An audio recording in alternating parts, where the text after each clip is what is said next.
Halo sahabat Tidak Abali semuanya, selamat datang di Kulwa, yaitu acara yang biasa kita lakukan di Senin malam 2 minggu sekali. Dan sebelumnya saya ingin menyampaikan bahwa pada malam hari ini yang seharusnya mengisi adalah Coach Eko, namun beliau berhalangan karena beliau sedang tidak fit. Jadi kita doakan agar beliau cepat sehat, kembali fit, dan supaya beliau bisa beraktivitas kembali dan kembali sharing lah kepada kita semua. Oke, izinkan saya pada malam hari ini untuk sharing sedikit dan kita akan membahas mengenai keajaiban syukur.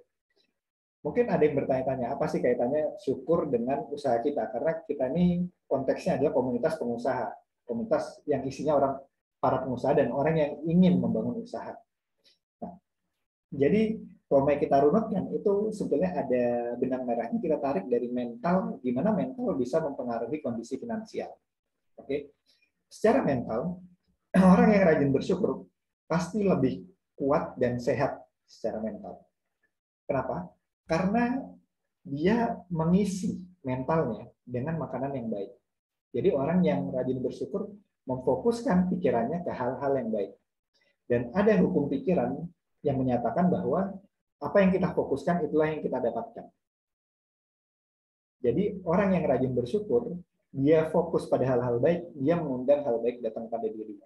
Sementara orang-orang yang mengeluh, fokus pada hal negatif, dia mengundang hal negatif datang pada diri. Nah, itu adalah secara mental. Kemudian kita lari ke secara fisik. Nah, secara fisik ada penelitian di mana kelompok orang dibagi dua kelompok. Kelompok A disuruh mencari hal-hal baik setiap hari untuk disyukuri dan ditulis. Kelompok kedua disuruh mencari hal-hal yang bisa dikeluhkan sama mereka. Terserah, boleh ditulis, boleh enggak.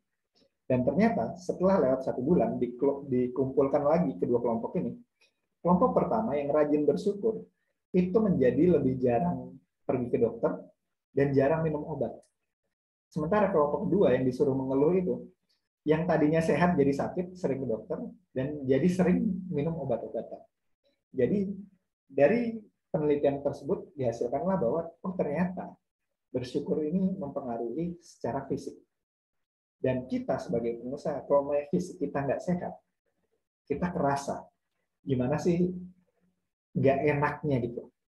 Kita nggak bisa hadir ke kantor, kita nggak bisa membersamai tim kita. Itu beda banget. Nah, kemudian secara finansial. Nah, secara finansial otomatis berkaitan lah.